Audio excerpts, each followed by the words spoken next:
Hello everyone, welcome back to my new blog. আবার আপনাদের জন্য নতুন করে একটা ব্লগ নিয়ে আসলাম, তাও রান্নার। তো সবাই কেমন আছেন? আই হোপ সবাই ভালো আছেন, আমিও অনেক ভালো আছি। তো আজকে আমাদের বাসায় কি রান্না হচ্ছে জানেন?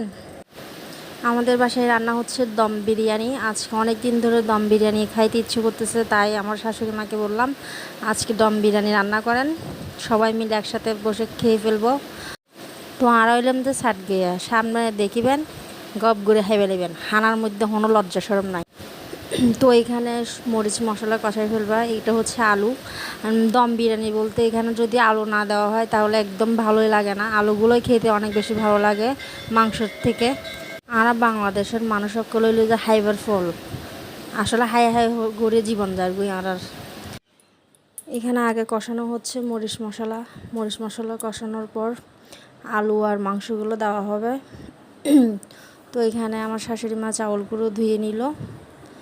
চাউলগুলো ধোয়ার পর এখানে এই এলাচি আর গরম মশলা বেটে দিবে মাংসের। তো এখানে দেওয়া হচ্ছে তেল, এটা হচ্ছে সরিষার তেল। আসলে মাংসের মধ্যে সরিষার তেল দিলে ফ্লেভারটা অন্যরকম আসে, খেতেও মজা হয় অনেক।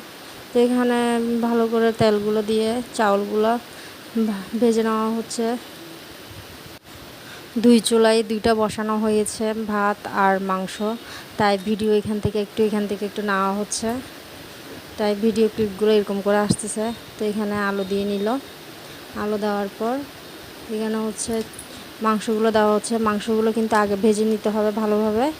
তো ভালোভাবে ভেজে নিয়ে তারপরে মাংস আর আলুগুলো কষা নিতে হবে। তো কষানোর পর এখানে পরিমাণ মতো জল দিয়ে দিবে।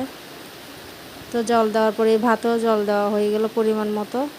তারপরে এই মাংস হয়ে গেল। এই দুইজন পাবলিক বসে আছে দম বিরিয়ানি খাওয়ার জন্য, বড় বড় পাবলিক দুইটাই। তো এখানে স্প্রাইট নিয়ে আসলো, খাওয়ার পর সবাই মিলে একটু স্প্রাইট খাবো। তারপরে খেতে বসে গেলাম। এটা হচ্ছে আলাদা করে মাংস ঝোল করে নেওয়া হলো আলুর সাথে। এই বরকে জিজ্ঞাসা করলাম কেমন হয়েছে, বর বলতেছে ও সে হয়েছে সেই। আমার তো আবার খেতে ইচ্ছে করতেছে। সো সবাই ভালো থাকবেন, টাটা।